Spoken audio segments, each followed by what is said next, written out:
Hello there, and welcome to lesson 4 of 7 of the tutorial section of the Cycling Writers Club website.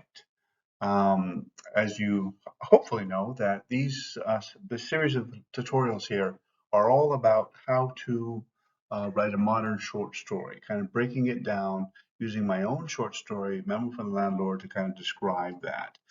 And so we do this because the modern short story has some rules, 5 to 9 words, read in one sitting, 2 or 3 main characters, and so on. And so what we're doing here is we're going to be doing part 3 here. So parts 1 and 2, the introduction and then the conflict. Part 3 is rising action, which this video here is all about. But then we have 4, 5, and 6 to come. So the whole idea here is to cover all 6 parts of the short story so you have a better idea of, well, just how does this all work? How do you put it together? And I'm doing so from using Memo for the Landlord, a short story that I wrote, and that's in the Dry Season 2022 short story anthology. And again, we're having here Rising Action Part 3. So you'll see those little red lines. That's meant to indicate that Rising Action should be a series of scenes, dialogue, action, description, setting, insight, various things, all leading up to, of course, the climax of the short story.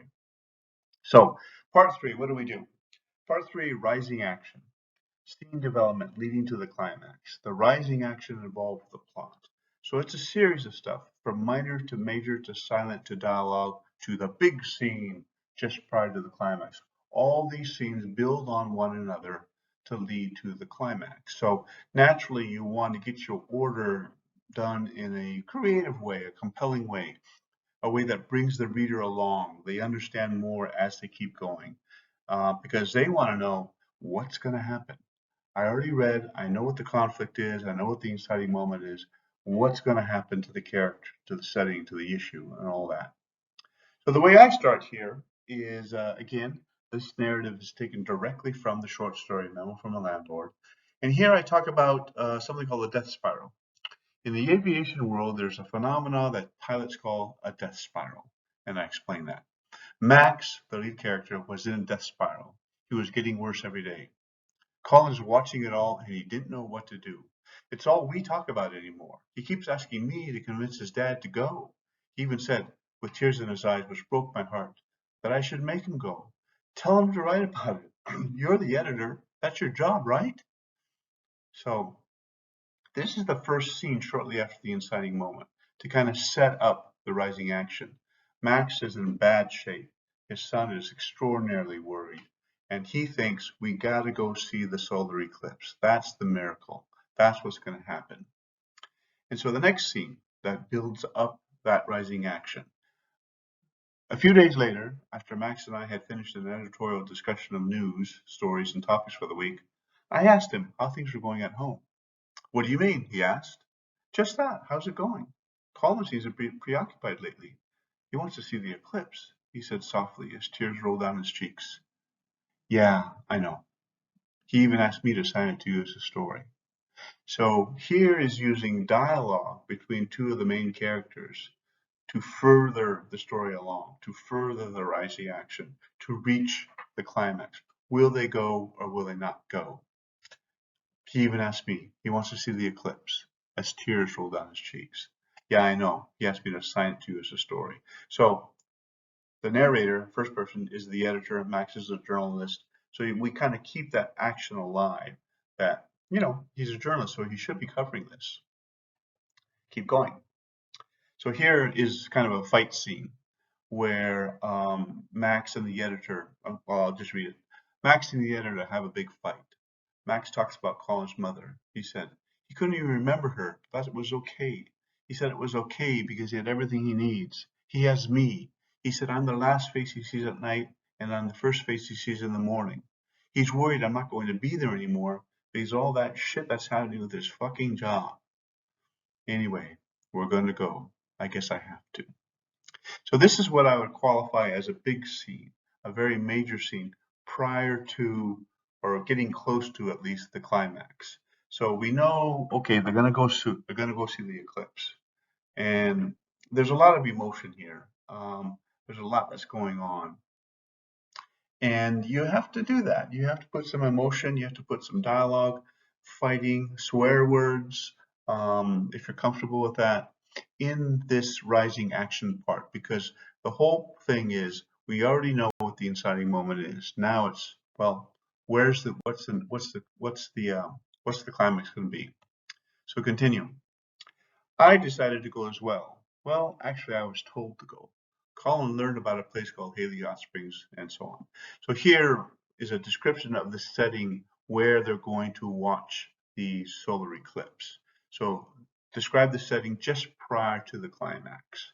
And again, it's the first person narrator saying, okay, we went to this place. It's a really good place to see the eclipse. And then he kind of okay, so the narrator mixes in with other people and observes the other people getting ready to watch the eclipse. The totality is due to happen at I think it was 10:47. Yeah, 10:47. And so everyone, 10:30, 10:40, 10:41, 10:42. You can imagine the pent-up emotions, the pent-up excitement of everyone wearing those glasses, looking at the sun as the moon slowly goes across. And we learn, what is Max doing? What is Colin doing? What are the other people doing? So all of this is the build up of the scene, build up the tone, build up the environment. In this case, I bring in a couple new characters into the story. And then it's just before the climax, when there was just a slight sliver of sun left. It became darker and darker. The tiniest slice of sun was still visible, but there was a buzz among the group because everyone knew the totality and then the corona was coming. The moon kept moving across the sun. It was coming. Totality was close. And then, just like that, the corona appeared. A dark black hole emerged in the sky, and everyone there, me included, just plain knew there was something behind that hole. Okay, so that's the biggest scene yet. I use the phrase just plain new, I put in italics, because boom, the corona is there. So we're at the climax.